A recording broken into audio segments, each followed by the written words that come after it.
Salut à tous, c'est Nat. Aujourd'hui on se retrouve pour une nouvelle vidéo. Dans cette vidéo on va voir comment créer une boutique Shopify en dropshipping de A à Z. Donc ça va être un guide complet. Ça va être une série donc de 3 vidéos. Celle-ci sera la première. L'objectif c'est qu'à la fin de cette série de 3 vidéos, tu puisses avoir ta boutique qui soit totalement prête pour accueillir tes premiers clients et également pour obtenir tes premières ventes. Donc sans plus tarder, on passe tout de suite sur mon écran. La première chose que vous allez faire, c'est vous rendre dans la description, je vous ai mis un lien tout simplement pour accéder à la page que vous voyez actuellement à l'écran. C'est par ce lien que vous allez pouvoir passer pour créer votre boutique sur Shopify et vous allez pouvoir profiter de 14 jours d'essai gratuit. Donc pendant 14 jours, à partir du moment où vous allez créer votre boutique, vous n'aurez rien à payer, d'accord? C'est entièrement gratuit. Donc ici sur cette page, c'est simple, vous allez rentrer votre adresse email, donc une adresse email pour vous connecter à la boutique.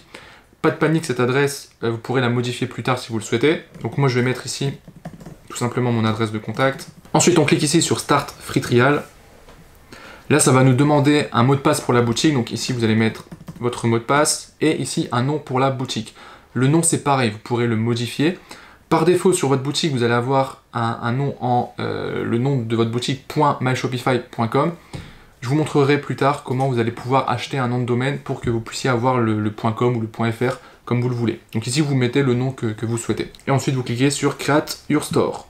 Alors ici, on va vous demander des questions, etc. Vous n'êtes pas obligé d'y répondre. Vous pouvez appuyer ici sur Sauter. Par contre, les informations ici, il va falloir les remplir et il va falloir mettre vos vraies informations. C'est important. Voilà, une fois que c'est fait, vous cliquez ici sur Créer ma boutique. Et là, vous allez arriver sur le tableau de bord de Shopify. Alors dans cette série de vidéos, je vais vraiment aller à l'essentiel. Le but, c'est pas de faire une vidéo qui dure 1h30 non plus. Donc je vais vraiment me concentrer sur les aspects essentiels. Je ne vais pas vous détailler tous les éléments de Shopify parce qu'il y a des éléments dont on ne va pas se servir. Donc on va aller droit au but, directement dans le côté pratique. La première chose, quand je crée une boutique sur Shopify, ça va être de faire les paramétrages. Donc pour ce faire, vous vous rendez ici en bas à gauche dans Paramètres. Et ensuite ici, on va régler les différents paramètres dans l'ordre. Donc le premier ici, ça va être Menu Général. On va aller dedans. Donc c'est ici que vous allez pouvoir modifier le nom de la boutique si vous le souhaitez. Votre email de contact. Ici, vous aurez une adresse email pour le support client. Donc soit vous utilisez la même email que vous avez mis avant. Ou alors si vous en avez une autre, une email de support par exemple, donc support@le nom de votre boutique.com, vous pourrez la mettre ici. Je vous montrerai également comment vous pourrez obtenir une adresse email professionnelle pour votre boutique. Ensuite ici le nom légal de l'entreprise, téléphone, rue, etc. Ça c'est ce qu'on a rempli avant. Le fuseau horaire, donc là moi évidemment je suis en France donc je mets Paris. Le système d'unité, le poids, etc. Donc ça je vous laisse gérer. Ici vous réglez la devise de la boutique. Sur la boutique vous pouvez avoir une seule devise par défaut sur Shopify, donc il faut la choisir ici. Si vous souhaitez vendre dans des pays différents où la devise est différente, il va falloir installer plus tard des applications. Ça, je ne vais pas traiter le sujet parce que c'est pas forcément quelque chose que je vais conseiller de faire. Mais voilà, mais sachez que c'est possible via des applications. Une fois que vous avez rempli les différentes informations ici, c'est simple, vous faites enregistrer. Ensuite, on retourne dans Paramètres. On va aller cette fois-ci dans Fournisseur de services de paiement et on va ajouter nos moyens de paiement. Donc en général, moi je vais vous recommander 2 moyens d'accepter les paiements sur votre boutique. Le premier, ça va être Stripe, c'est ce qui va vous permettre d'accepter les paiements par carte bancaire. Et le deuxième, ça va être PayPal. Pour les personnes qui n'ont pas accès à Stripe, je sais qu'il y a des personnes qui sont en Afrique qui n'y ont pas accès. Il y a d'autres moyens de paiement qui sont disponibles, je vais vous montrer d'ailleurs ici. Quand on clique sur choisir un fournisseur tiers, vous allez voir que alors par défaut, il nous propose Stripe. Donc nous, dans notre cas, on va mettre Stripe ici, configurer Stripe. Ensuite, vous allez être redirigé vers Stripe et vous allez pouvoir créer un compte sur la plateforme, tout simplement. Donc là, je ne vais pas vous le montrer dans cette vidéo parce que c'est pas forcément pertinent et c'est plutôt simple. Je vous montre rapidement, mais regardez, c'est un formulaire à remplir avec des informations. C'est super important que vous soyez déclaré avant de créer votre compte Stripe. Donc il faut que vous ayez un numéro SIREN. Donc soit vous êtes micro-entrepreneur, soit vous avez une société, mais c'est important de le faire. Si vous ne savez pas comment le faire, allez voir sur ma chaîne YouTube, j'ai fait une vidéo dédiée à ça. Donc vous remplissez ici le formulaire. Voilà, ensuite vous validez tout simplement, vous allez devoir valider ensuite par email votre compte et vous aurez votre compte Stripe. Voilà, donc vous voyez aussi ici en bas, vous pouvez ajouter un IBAN sur Stripe, c'est l'IBAN de votre compte en banque, c'est ça qui va vous permettre de recevoir les paiements sur votre compte en banque, ok? Voilà au niveau de Stripe. Moi je vais juste revenir en arrière. Et donc je disais pour les personnes qui sont en Afrique par exemple, vous avez ici affiché tous les fournisseurs pris en charge, donc vous allez cliquer dessus, et là vous allez avoir une liste de fournisseurs qui acceptent les paiements par carte bancaire. Donc après, c'est à vous de faire les recherches et de voir quels sont ceux qui sont disponibles dans votre pays. Si vous avez Stripe, honnêtement, cassez-vous pas la tête, prenez juste Stripe, c'est largement suffisant. Et après, vous voyez tout simplement. Je vais revenir ici en arrière. et on va configurer le deuxième moyen de paiement qui va être PayPal. Donc vous voyez ici, il m'a ajouté un compte que j'ai déjà en fait PayPal, qui est relié directement à mon adresse email. Donc si vous avez un compte PayPal relié à votre adresse email que vous avez ajouté là sur Shopify, ça va être relié. Ensuite, vous ferez terminer la configuration du compte. Là, c'est pareil, ça va vous rediriger vers PayPal, donc il y aura le formulaire pour créer votre compte, etc. Encore une fois, c'est pas très compliqué. Je vais pas m'attarder là-dessus parce que déjà sur YouTube, vous allez trouver plein de tutos sur comment créer un compte PayPal, etc. Et puis de toute façon, si vous êtes familier avec le web, je pense que vous n'aurez pas de difficulté pour le faire. Voilà, donc une fois que vous avez paramétré tout ça, dernière chose, on va ici tout en bas, et là on va cocher la case « Saisir automatiquement le paiement pour les commandes ». Pourquoi? Parce que si on laisse en manuel, en fait à chaque fois qu'on va recevoir une commande, on devra valider à la main chaque commande, donc ça prend du temps, c'est mieux de le mettre de manière automatique. On clique ici sur « Enregistrer » et on revient dans les paramètres. Ensuite on a les paramètres de passage à la caisse. Donc là, je vais vous énumérer moi comment je les mets en place. Donc les comptes clients, c'est la possibilité pour vos clients de créer un compte sur votre boutique. Vous pouvez faire comme vous voulez, honnêtement il n'y a pas de règle là-dessus, moi en général je mets facultatif. Je veux jamais obliger un client à créer un compte, d'ailleurs faites-le pas, laissez toujours le choix au client en fait. Soit vous les désactivez totalement, soit vous laissez le choix au client. Ensuite ici, pour passer à la caisse, les clients peuvent passer à la caisse en utilisant leur numéro de téléphone ou leur adresse email. Moi je mets la deuxième option ici, où ils peuvent seulement effectuer leur paiement en utilisant l'adresse email. Alors ils pourront mettre aussi leur numéro de téléphone en plus, mais je veux qu'ils mettent absolument leur adresse email. Moi ça me permet de la récupérer pour après travailler la valeur long terme du client dans le futur. Ensuite ici, là je vous encourage à laisser comme ça, donc les clients peuvent télécharger l'application Arrive depuis leur page de statut de la commande. Ça c'est assez nouveau. C'est Shopify qui a mis ça en place pour faire le suivi des commandes, d'accord? Donc ils auront accès à une page, vos clients, et pourront voir le suivi directement sur Shopify, donc ça c'est super intéressant. Ensuite ici on a les options de formulaire, donc ici on va mettre exiger le prénom et le nom de l'entreprise on va mettre masqué, sauf si vous vendez à des professionnels, donc à des entreprises, là vous mettez obligatoire ou facultatif. Adresse ligne 2 on va la mettre en facultatif, numéro de téléphone, facultatif également. Ensuite ici, traitement des commandes. Pendant le passage à la caisse, utilisez l'adresse d'expédition comme adresse de facturation par défaut, ça on va le laisser. Exiger une étape de confirmation, ça on l'enlève. Le but c'est de réduire les étapes au niveau du passage de la commande. Et activer la saisie automatique d'adresse, ça pareil, on va le laisser. Après qu'une commande a été payée, ne traitez automatiquement aucune des rubriques de la commande, ça on laisse. En fait tout le reste ici on va le laisser. Ça aussi. Ensuite, donc enregistrez bien avant. Et maintenant, ici on va modifier le passage de la caisse, donc la langue du passage de la caisse. Donc par défaut, vous voyez, ça se met en anglais. Donc pour le modifier, on clique ici. Et moi, là, en l'occurrence, on va dire que c'est une boutique que je fais sur le marché français, donc je vais le mettre en français. Donc ici, vous voyez, langue anglais. On fait modifier la langue du thème. Et ici, on va choisir français. Voilà, donc vous pouvez mettre la langue que vous souhaitez, bien sûr.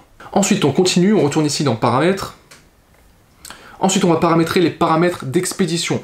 Alors, je vais vous montrer, donc vous allez aller ici, donc dans profil d'expédition, vous allez faire gérer les tarifs. Et par défaut, vous allez avoir des tarifs de livraison qui auront été mis en place. Donc vous voyez, par exemple, ici pour la France, on a un tarif standard qui coûte 8,80 €. Pour l'Union Européenne, on a notre tarif standard pour 22 €. Et pour le reste du monde, on a standard 29 €. Ce qu'on va faire, c'est qu'on va supprimer ici le Union Européenne. Donc là, moi, je vous montre vraiment ce que je fais de manière globale sur mes boutiques. Après, vous pouvez l'adapter, bien entendu. Hein. C'est à vous de voir. Je vais vous conseiller quand même de mettre une livraison gratuite. C'est beaucoup mieux. C'est beaucoup plus vendeur également. Donc, répercutez peut-être le prix de la livraison dans le prix de votre produit, mais mettez la livraison gratuite. Ça marche mieux. Donc, par exemple, ici pour la France, donc je vais modifier le coût de la livraison. Je vais cliquer sur les trois petits points. Je vais faire modifier un tarif. Ici, le nom du tarif. C'est important de mettre un nom qui soit clair pour le client, parce que le client va voir ce nom-là. Donc moi, en général, je mets livraison suivie offerte ou gratuite, au choix. Ici, je vais mettre 0. Voilà, et ensuite, je vais faire terminer, tout simplement. Pour le reste du monde, bon, admettons que notre boutique soit en France, on va dire que pour le reste du monde, on va mettre une livraison payante. Donc on va mettre livraison suivie internationale, et on va mettre un coût de 4,90 €. Voilà, sachant que la livraison, vous pouvez aussi la définir en fonction du prix ou du poids de votre produit. Donc par exemple, si vous voulez mettre une livraison gratuite pour les commandes inférieures à 30 €, vous pouvez le faire, hein, vous avez juste ici à mettre 0. Et si le prix minimum, vous mettez 0 et le prix maximum 30. Et si vous voulez faire un paiement à 4,90 € uniquement pour les commandes supérieures à 30 €, vous mettez ici en prix minimum 30, par exemple. Ok. Moi je vais laisser 0 ici. Et on fait terminer. Une fois que vous avez paramétré vos paramètres de livraison, vous cliquez sur enregistrer. On continue dans les paramètres, on a l'onglet taxes, alors ça on va pas y toucher, mais en gros c'est pour tout ce qui est TVA, donc ça c'est à vous de voir en fait si vous collectez la TVA ou pas, ça dépend de votre statut en fait d'entreprise.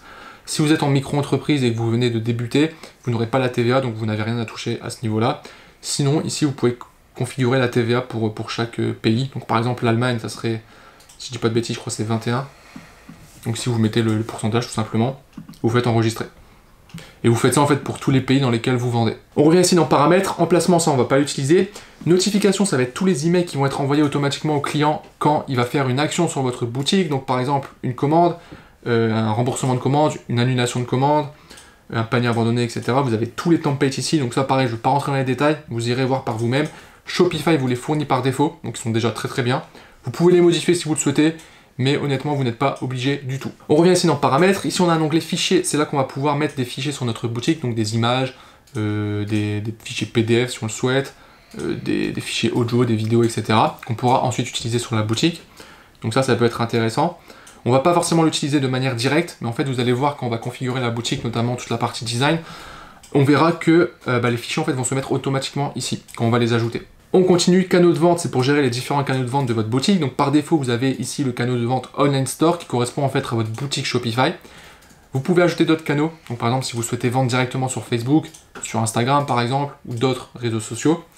Ça pareil, on ne va pas y toucher. Forfait et autorisation, c'est là qu'on va pouvoir ensuite prendre un plan payant Shopify. Ensuite, si on peut gérer les différentes langues de la boutique, voilà, faire des traductions, etc. si vous le souhaitez. Ça pareil, on ne va pas l'utiliser ici. Un onglet facturation pour voir les factures qu'on a sur Shopify par rapport à l'abonnement qu'on a pris. Pour ajouter également sa carte de crédit pour payer l'abonnement Shopify. Si on a acheté des applications, etc. On verra tout ici. Et enfin, une partie légale où ici on va pouvoir rentrer nos différentes pages légales. Donc on a fait le tour au niveau des paramétrages. Maintenant, on va voir comment on va pouvoir créer les différentes pages sur notre boutique. Donc on va se rendre ici dans boutique en ligne. On va aller dans pages. Et c'est ici qu'on va pouvoir accéder à nos pages et en créer de nouvelles. Donc on va créer en tout 4 pages légales. Je vais vous les montrer juste après, je vais même vous donner les templates, je vous mettrai les liens dans la description, vous pourrez les télécharger et les utiliser. Donc on clique ici sur ajouter une page. Ici on va d'abord mettre notre condition ou nos conditions générales de vente et d'utilisation. Et ici, moi j'ai un document, un Google Drive, je vous donnerai accès à ce Google Drive, donc vous pourrez télécharger ici les pages. Et j'ai mon template ici pour conditions générales de vente. Donc ce que je vais faire, c'est que je vais l'ouvrir ici avec Google Doc. Faites bien ça, sinon ça ne marchera pas. Ensuite, vous copiez tout ce qu'il y a là-dedans. Vous revenez dans votre boutique. Très important ici, vous passez en mode HTML. Donc ici, vous avez les deux chevrons pour afficher le code HTML. Hop, et là, vous collez, tout simplement. Ensuite, vous repassez en mode éditeur normal. Et là, vous allez avoir votre page comme ceci. Très important, vous allez voir qu'il y a des éléments ici en rouge, donc nom de votre entreprise, par exemple. Il faut que vous les remplaciez en fonction de vos informations. Ok, donc il y a un nom d'entreprise, des fois il y aura URL de votre boutique, des fois il y aura votre adresse email, votre adresse postale, etc. Il faudra bien remplir à chaque fois tous les champs en rouge. Voilà, comme ici par exemple. Ok, donc faites bien ça.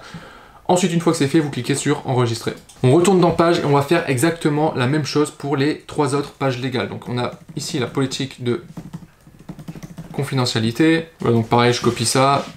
Je viens ici, je passe en mode HTML et je colle. Voilà, je repasse en mode normal. N'oubliez pas encore une fois de bien remplir, de modifier les informations ici en rouge. On fait enregistrer. Ensuite, on passe à la page suivante. Donc là, ça va être politique de retour. Donc pareil, on revient ici, on copie ça, on passe en HTML, on colle, on repasse en mode normal. On n'oublie pas de modifier les informations. Petite parenthèse, la politique de retour en France, elle doit durer au minimum 14 jours. C'est légal, c'est comme ça, ok? Vous pouvez mettre plus si vous le souhaitez. 30 jours, 60 jours, ça c'est à vous de voir. Mais minimum 14 jours. On enregistre et on va ajouter notre dernière page légale qui sont les mentions légales. Donc pareil, vous avez le template qui est ici. Voilà, donc là pareil, vous aurez... Sur cette page en l'occurrence, il y a beaucoup d'informations à remplir. Donc faites-le bien. Et on clique sur enregistrer. Au niveau des pages, on a maintenant nos pages légales. Une fois que ça c'est fait, on va ajouter d'autres pages supplémentaires qui vont nous servir sur notre boutique. La première page qu'on va ajouter, ça va être une page de contact. Donc ici on va l'appeler contact ou alors contactez-nous. Ça c'est à vous de voir. Moi, en général je l'appelle contact. Et ici au niveau du modèle, on va bien choisir le suffixe page.contact. C'est ça qui va nous permettre en fait d'avoir un formulaire sur la page. Ça, je vous le montrerai par la suite. Voilà, c'est tout. Alors vous pouvez rajouter une petite phrase du style si vous avez une question, n'hésitez pas à nous contacter via ce formulaire. Nous répondons. On va mettre sous 24 heures. Voilà, enregistré. En fait, il y aura le formulaire qui va se mettre automatiquement en dessous. Ensuite, on retourne dans page. Une autre page que je vous conseille de mettre également, c'est une foire aux questions. Donc pour répondre à toutes les questions que les clients peuvent se poser concernant la livraison, les moyens de paiement, la garantie, etc. etc. Donc ici, on va l'appeler FAQ. Et là, pareil, je vous ai mis un template que vous pouvez utiliser, que vous pouvez modifier aussi à votre sauce. Vous faites comme vous voulez. Mais ça répond déjà à pas mal de questions. Modifiez-le également en fonction de vous. Par exemple, ici, les délais moyens de livraison, j'ai mis de 7 à 21 jours ouvrés. C'est à vous d'adapter en fonction de vous, vos délais de livraison. Donc hop, je copie le template. Pareil, je vous mettrai le lien. Et on fait exactement pareil que pour les autres pages. On le colle ici. Et après, ici, vous pouvez le modifier comme vous le souhaitez. D'accord? Voilà, moi je vais le laisser comme ça pour l'exemple. Voilà. Et vous faites enregistrer. Voilà, donc là on a déjà nos pages de base, on pourra en ajouter d'autres, et par la suite on va certainement en ajouter d'autres en fonction de ce qu'on veut sur la boutique.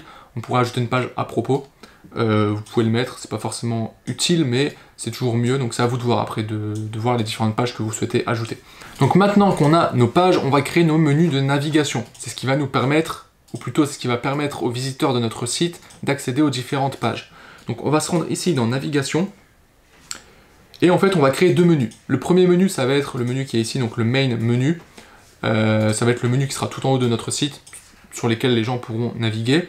Et on aura également un second menu qui sera le footer menu, donc le menu qui est en bas de page, donc tout en bas du site, qui sera accessible sur toutes les pages également, avec d'autres informations. Donc on va d'abord cliquer ici sur le main menu. Vous voyez qu'on a déjà deux éléments, on va supprimer les deux, en cliquant sur la corbeille ici. Et ensuite on va ajouter un élément. Donc hop, on va mettre ici le lien, alors vous allez choisir page d'accueil, et ici vous allez mettre accueil par exemple. Ensuite moi j'aime bien ajouter également la page FAQ, donc vous cliquez ici sur page, FAQ, hop on laisse FAQ. On va ajouter également la page contact. Voilà. Et ensuite dans le menu, le but ça va être de mettre nos différentes collections de produits. D'accord? Sur un site e-commerce en général, c'est comme ça que ça fonctionne. Vous avez des collections, donc des catégories de produits, et ensuite vous avez vos produits à l'intérieur de ces catégories. Si on prend l'exemple d'une boutique de vêtements, les collections ça pourrait être veste, pantalon, jean, t-shirt, etc. D'accord? Et à l'intérieur vous allez avoir vos produits. Et donc c'est intéressant de mettre dans le menu en haut vos différentes collections, pour que les gens puissent y accéder facilement, et aussi pour que les gens puissent comprendre qu'est-ce que vous proposez sur votre boutique, dès qu'ils arrivent sur la première page. Ok? Donc là je ne vais pas l'ajouter tout de suite. Je vous montrerai après comment on va créer des collections et je l'ajouterai à ce moment-là. On retourne ici dans navigation et on va paramétrer le footer menu. Donc on clique dessus. On va enlever ici l'élément search. Et dans le footer, en général, ce que je fais, c'est que j'ajoute mes 4 pages légales, tout simplement. Donc ici, on va sélectionner page, conditions générales de vente. Parfait. Ensuite, on va prendre la politique de confidentialité. Ensuite, la politique de retour. Et enfin, les mentions légales. Tout simplement. Ensuite, on enregistre le menu. Donc voilà pour le menu de navigation. Donc maintenant, on va parler des collections. Donc, je vous montrerai après comment on va pouvoir ajouter un produit sur la boutique.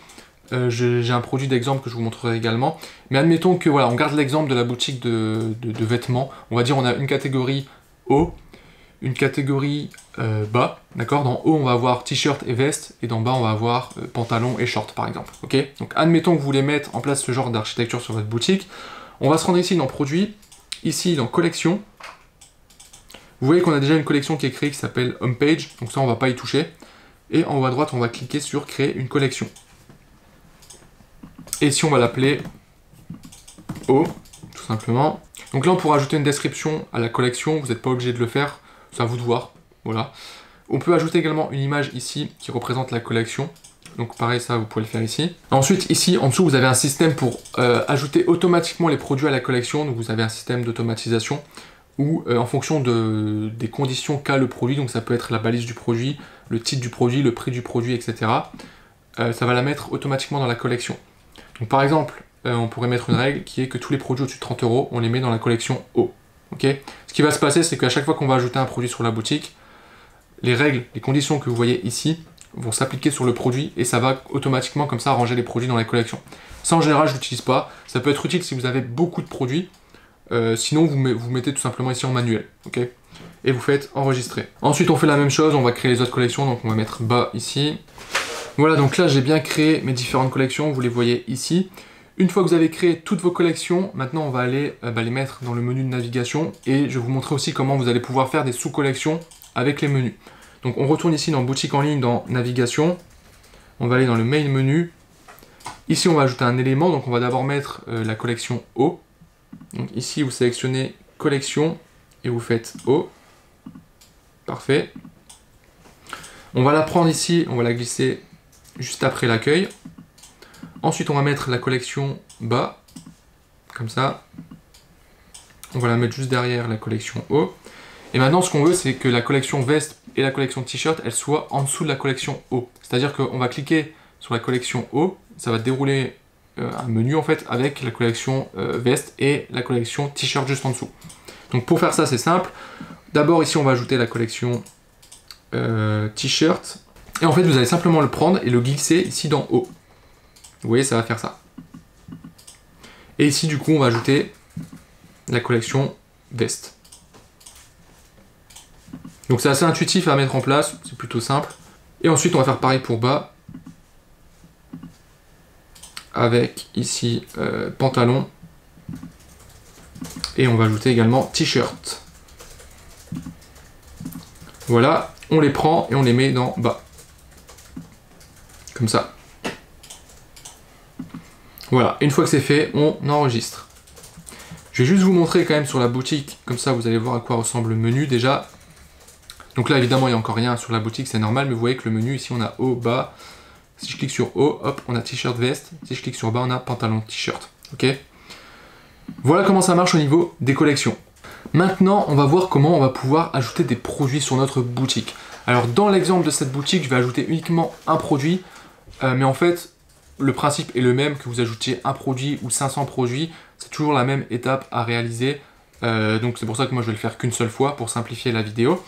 On va utiliser AliExpress, d'accord? Donc on va partir du principe que c'est une boutique en dropshipping, donc on va aller chercher un produit sur AliExpress qu'on va lier directement à notre boutique. Il y a une application qui va nous permettre d'automatiser ce processus-là et qui va permettre aussi d'automatiser la commande, d'accord? Donc il y aura le lien qui sera fait. Et quand vous aurez une commande sur Shopify, vous pourrez la passer de manière automatique sur AliExpress via cette application-là, ok? Donc pour ajouter des produits, c'est simple, on va ici dans Produits. Là, effectivement, on n'a pas de produit encore sur la boutique et on va cliquer sur Ajouter un produit. Ok, ça c'est la première manière de faire. Vous ajoutez un produit directement dans l'interface Shopify. Donc soit vous faites ça, et ensuite on va importer notre produit depuis AliExpress et le mettre sur la boutique ici. Soit on importe d'abord depuis AliExpress et après on crée le produit dans Shopify. Moi en général, j'importe avant et je crée seulement le produit après. Donc on va utiliser une application pour ça, une application qui s'appelle DSource, qui est entièrement gratuite. Donc vous allez ici dans Applications. Donc les applications, petite parenthèse, c'est des sortes de plugins, entre guillemets, qu'on va ajouter sur notre boutique Shopify qui vont nous permettre de faire pas mal de choses. Là, je vais vous présenter DSource, il y en a plein d'autres. Il y a notamment des applications pour gérer la facturation, des applications pour gérer l'envoi d'email, des applications pour relancer des paniers abandonnés sur notre boutique, etc. etc. Bref, on a plein d'applications disponibles. Il y en a des gratuites, il y en a des payantes. Dans cette formation, je vais vous présenter uniquement des applications qui sont gratuites. Mais voilà, après vous pourrez visiter vous-même le store de Shopify et voir les applications qui pourront être utiles pour vous. Ok, donc ici on va cliquer sur visiter le App Store de Shopify et ici on va simplement écrire DSource. Et on va prendre ici la première, donc DSource AliExpress Bulk Order. On va faire Add App, voilà, et ici on va cliquer sur installer l'application. Et ça y est, donc là on a l'application d'installer, donc par défaut en fait ça va vous créer un compte qui aura le prénom, nom en fait de votre compte que vous avez créé sur Shopify. Ici, vérifiez bien que c'est bien le lien de votre boutique que vous avez créé, parce qu'en fait, sur un compte DSource, vous allez pouvoir avoir plusieurs boutiques. Moi, j'avais déjà un compte avec ici une autre boutique, vous voyez, elle s'appelait Iscook. C'est une boutique que j'ai créée pour... c'est une boutique d'exemple que j'avais créée également, donc j'avais déjà un compte. Une fois que vous avez installé DSource, très important, ici vous allez avoir un bouton pour lier votre compte AliExpress. Donc il faut que vous ayez un compte AliExpress, forcément, et il faut, entre guillemets, le whitelister. Ok. Donc moi ici je l'ai déjà fait, mais en fait c'est simple, vous allez simplement cliquer sur le bouton qui est ici, ça va vous rediriger vers AliExpress. Il suffira de vous connecter à votre compte AliExpress et c'est bon, le lien sera fait. Ok? Voilà. Ensuite, ici, alors là, je ne vais pas vous montrer tous les paramétrages, etc. parce qu'il n'y a pas forcément besoin. Je vais vous montrer directement comment vous allez pouvoir importer un produit. Et donc pour cette formation, j'ai choisi un produit gagnant, d'accord? J'ai pas pris un produit bidon, etc. Le produit que je vais vous montrer là, c'est vraiment un produit qui fonctionne. Alors à l'heure où je tourne cette vidéo, on est fin décembre 2019, pardon. Et le produit cartonne à l'heure actuelle. Donc si vous voulez vous positionner dessus, vous pouvez, il n'y a pas de souci. Mais bon, dites-vous qu'il y a plusieurs centaines, voire milliers de personnes qui vont voir cette vidéo et vous serez certainement beaucoup à vous mettre dessus. Donc c'est pas forcément une bonne idée d'utiliser ce produit. Donc le produit, c'est celui-ci, c'est un défroisseur vapeur, donc c'est un défroisseur portable, donc qui est assez compact, qui est très utile notamment pour défroisser les vêtements, tout simplement, ça se fait très rapidement, ça évite de devoir sortir une table à repasser avec un fer, etc. Bref, vous connaissez, c'est une galère. Et c'est ultra pratique, pour le coup ça répond vraiment à un problème, donc c'est un très bon produit, on voit qu'il y a eu énormément de commandes dessus, il y a des très bons avis, le store a l'air fiable, donc voilà, j'ai sélectionné ce produit-là, j'ai déjà vu des pubs qui tournaient avec ce produit, donc je sais que ça marche également. Là on peut voir qu'on a plein de variantes différentes, avec des couleurs et des coloris différents, d'accord? Voilà, donc nous on va en prendre deux, je pense que je prendrai le bleu plus le rouge, on va voir ça après. Voilà, donc voilà le produit que je vais utiliser, ok? Donc une fois que vous avez sélectionné votre produit sur AliExpress, vous allez prendre le lien tout en haut, vous allez vous rendre dans Desserts, ici, et ici dans la barre, vous allez simplement coller le lien. Et vous allez faire OK. Et là, ça va automatiquement importer votre produit ici dans l'application. Ensuite, ici, on va cliquer sur le petit crayon ici pour éditer le produit. Ici, on va pouvoir modifier le titre. Alors ça, toutes les informations que je vais vous montrer là, en fait, hop, pardon. Donc toutes les informations que je vais vous montrer là, vous pourrez le faire après dans Shopify. Vous pouvez le faire maintenant ou après, peu importe. Mais on va donner un titre au produit. Donc déjà, on va mettre les mots-clés. Donc c'est un défroisseur vapeur. Et on va lui donner un nom. Donc, par exemple, on va l'appeler, je sais pas, Vapor Max. Ça donne un côté un peu brandé, le fait de mettre un nom au produit. Donc ça, c'est intéressant. Admettons que la boutique que je vais créer, on va l'appeler Vapor Max, tout simplement. Ça peut être le nom de notre marque. Donc voilà, on va le remettre ici dans le titre du produit. Collection. Donc là, vous voyez, on a accès aux différentes collections. Donc là, évidemment, les collections que j'ai sont pas du tout cohérentes avec le produit. Mais admettons que je veuille ajouter le produit dans une collection. Par exemple, la collection, je sais pas, short. J'ai juste à l'ajouter ici. Ça, vendor tag, on va pas y toucher. Ensuite, on a une partie variante. Alors les variantes, en fait, c'est toutes les variantes du produit, donc les différentes couleurs, etc. Donc là, on voit, si je retourne ici dans AliExpress, qu'on a ici plusieurs coloris. Et ici, on a une variante aussi pour le type de prise.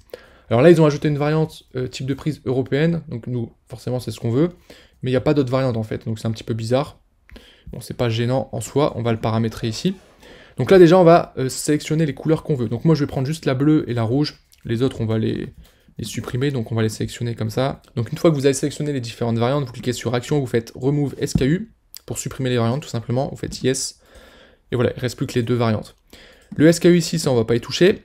Par contre ici on va évidemment traduire en français, donc on va mettre coloris. Et ici on va mettre bleu. Oula. Bleu. Rouge, EU, ça on va l'enlever en fait. Hein. Et au niveau du prix, alors le prix sur AliExpress il est à... Alors pour le bleu, le bleu est moins cher. La version là elle a l'air un peu plus travaillée, etc. Bref, donc on a 26 $, 35 $. Sur ce type de produit on peut mettre un prix assez élevé, les fer à repasser, etc. ça coûte souvent cher. Là on est sur quelque chose vraiment de pratique, d'utile, de portable, d'électronique, donc on peut mettre un prix quand même assez important. On va dire qu'on le vend, allez, 69,99 €. Et ici, le compare price, en fait, ça va être le prix barré. Donc, admettons qu'on veuille faire une réduction, donc à la place de 119,99 € par exemple. Voilà, donc là, en fait, le prix affiché, ça sera 69,99 € au lieu de 119,99 €. Ici, on a le stock, donc là, on voit qu'on est plutôt large. Ensuite, on va dans description ici. Alors, en général, moi, je supprime tout ce qu'il y a là. Hop, voilà. Et ça, la description, je vais la faire juste après dans Shopify. Je vous montrerai. Ensuite, ici, on a les images. Donc là, ça nous met les images du fournisseur. Donc ça, c'est les images qui vont être importées directement sur notre boutique. Bon, là, en l'occurrence, il n'y en a pas énormément. Il faudrait faire un travail également de recherche d'images de votre côté pour trouver des images pour vos produits ou prendre vous-même vos propres photos. Voilà. Donc là, on va se contenter des images d'AliExpress. Ensuite, vous faites Save. Alors, variant can't be empty. Donc les variantes ici, alors je suis obligé de mettre quelque chose ici. Alors, c'est pas très gênant. On va le modifier après, de toute façon. On fait Save. Et une fois que c'est fait, bah, c'est simple, vous faites push to Shopify. On coche cette case ici et on fait yes. Et là, en fait, ça va simplement ajouter le produit dans Shopify. Maintenant, on va se rendre ici dans produit dans Shopify et on va voir que notre produit a bien été ajouté ici. Donc avec les différentes informations, etc. Donc on a bien le titre. La description, ce que je vais faire, c'est que je vais en faire une à côté. Je ne vais pas commencer à en rédiger une devant vous. On va éviter de perdre du temps là-dessus. Et je vous la montrerai juste après. Ici, donc on a bien les différentes informations. On a bien la collection. Donc j'avais ajouté mon produit dans la collection short. Ici, on a bien les images. Alors pour le moment, il n'y en a qu'une. Normalement, si j'actualise, on va voir que bah voilà, il a ajouté les autres. Parce que le temps, en fait, qui charge les autres images. Donc là, en l'occurrence, pour les images, bien sûr, là, comme j'ai pas les variantes ici, je pourrais les supprimer. Donc pour les supprimer, c'est simple. Je clique sur les 3 petits points, je fais supprimer. Voilà, donc je vais pas le faire pour toutes les images, mais c'est juste pour que vous compreniez le principe. Si vous souhaitez ajouter d'autres images, vous pouvez le faire ici, donc en cliquant ici sur ajouter des images, ici. Ensuite, ici, on retrouve bien les variantes. Donc là, on voit qu'on a la variante E que j'ai créée, que j'ai envie d'enlever. Donc je vais cliquer ici sur plus d'options, modifier les options. Et là, en fait, je vais simplement supprimer ça. Voilà, terminé. Parfait, donc les variantes, on est bon. On a bien la couleur qui correspond à la variante. Super, et on fait enregistrer. Dernière chose à ce niveau-là, tout en bas, vous voyez qu'on peut modifier le référencement naturel du site web. Donc c'est le meta title, la meta description. Je ne vais pas rentrer dans les détails là-dessus parce que c'est assez technique et on sort du cadre de cette formation. Mais j'aurai l'occasion d'en reparler dans d'autres vidéos. Donc là, notre produit a bien été ajouté, nos variantes, etc. sont là. Dernière chose, on va retourner dans DSource pour vérifier que le lien a bien été fait. Donc on se rend ici, on voit qu'on a le produit. Et on va cliquer ici sur le petit bouton Mapping Page. Donc on clique dessus. Et là, c'est très important. Donc on voit qu'on a ici à gauche le produit sur Shopify. Ici, on a notre produit AliExpress. Et il faut configurer ici les options. Okay, très important de faire ça, sinon l'automatisation ne fonctionnera pas. Donc ici, moi j'ai sur Shopify coloris bleu-rouge. Et ici, on va lier par rapport à AliExpress. Donc on va mettre couleur. Le bleu, du coup, c'est le blue. Le rouge, c'est le red. Et si ensuite on a l'option plug type, on va laisser EU. Voilà, comme ça, on fait save. Et enfin, on va définir ici la méthode de livraison, donc dans set shipping. On va mettre ici pour la France. En général, AliExpress, je vous recommande AliExpress standard shipping. Et si c'est pas disponible, prenez ePacket. C'est les deux méthodes de livraison que je vous recommande. Donc voilà, je l'ai mis pour la France. Je pourrais le faire après pour les autres pays également. C'est le même principe. Je reviens ici, je sauvegarde. Et c'est bon, le lien est fait. Dernière chose maintenant, je vais faire une courte description pour vous montrer ce qui est possible de faire et vous donner quelques conseils par rapport à ça. Voilà, donc alors je me suis pas cassé la tête pour être honnête avec vous, j'ai chopé une description du même produit en fait sur une autre boutique que j'ai trouvée sur internet.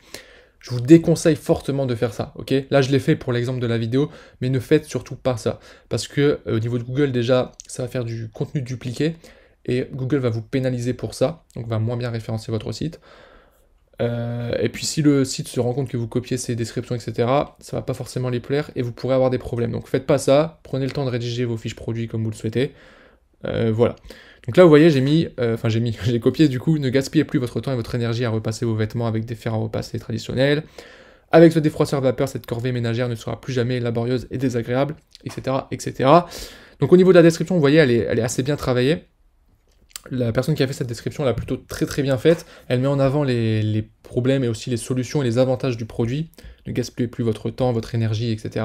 Donc tout de suite, on se visualise, hein, on s'imagine en train de repasser son vêtement, à galérer, à passer du temps. En général, les gens que je connais, moi personnellement, ils n'aiment pas repasser. Donc quand on peut gagner du temps là-dessus, bah évidemment, on va pas s'en priver. Donc c'est pour ça que ça, c'est un très bon produit qui résout un problème et qui peut bien marcher. Voilà, après, bon, on donne bien sûr des avantages, des bénéfices au produit. Donc mettez toujours ça en avant dès le départ. Et seulement à la fin, hop, je vous montre, à la fin de la description, donc là on fait une petite liste avec les points forts, etc. Donc il faudrait mettre en forme là par exemple, hein. Je vais vous montrer parce que là, c'est pas très beau comme ça. On va enlever les espaces ici, déjà. Et vous voyez qu'ici dans l'éditeur en fait de Shopify, vous avez différentes options. On a notamment ici une liste à puces, donc hop, je clique et ça fait une liste comme ceci. Vous pouvez utiliser le gras, changer la couleur, mettre de l'italique, etc. Ça vous faites comme vous voulez. Et enfin, dernière chose, tout en bas de la description, n'oubliez pas non plus d'ajouter par rapport à vos produits les caractéristiques techniques. Vous voyez, ici, pareil, ça j'ai repris également, les dimensions, le poids, etc., etc. Toutes les informations qui pourront être utiles sur votre produit pour le client. Ok.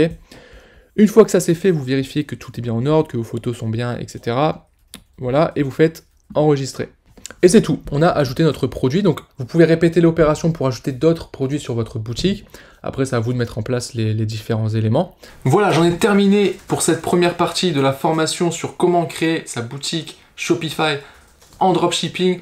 Je le rappelle une dernière fois, n'hésitez pas à liker cette vidéo, elle m'a pris beaucoup de temps, puis il y en a d'autres qui vont arriver, je me suis vraiment beaucoup donné, donc n'hésitez pas à lâcher un like. N'hésitez pas non plus à vous abonner à la chaîne pour ne rien louper des prochaines vidéos. En fonction du moment auquel vous allez regarder cette vidéo, vous aurez peut-être un lien dans la description vers la partie 2. Donc vous pouvez cliquer directement à l'intérieur de celui-ci pour être dirigé vers la vidéo numéro 2. C'est tout pour moi et je vous dis à bientôt. Ciao!